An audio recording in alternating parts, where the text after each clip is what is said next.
Guys, nandito na naman kami nagbabalik sa aming bahay kubo. Ito na nga guys, natapos na yung bakod.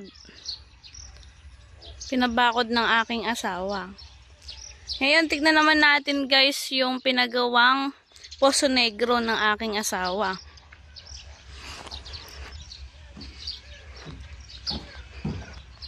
Yan na nga pala yung aking asawa guys. Ayan. Tsaka yung aking dalawang anak, si Kin Kyler at Kin Peyton. Hi nga kayo. Yan yung aking asawa na kagigising lang.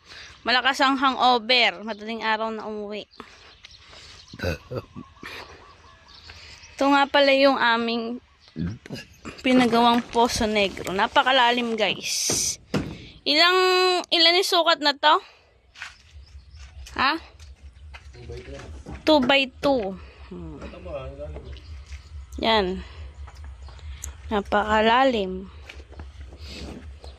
Maligo ka na dyan, Kyler. Di ba gusto mo ng swimming pool? Ayan, gawin na natin swimming pool yan. Yan, hindi pa nga tapos. Baka mamaya ay matapos na din. Ba, hindi sila gagawa. Ay, hindi ba sila gagawa? Kailan sila gagawa? Baka bukas ay matapos na. May tubig naman dun.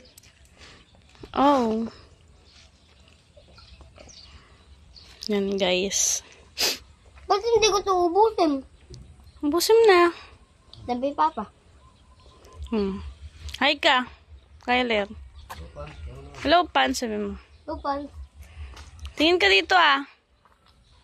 Akain ako eh. Yan. Susunod ay palalagyan na namin to ng nawasa. Pag natapos na to. Tapos yung CR. Mag-extension ulit kami. Yan lang ang aming mini vlog sa ngayon. Bye-bye.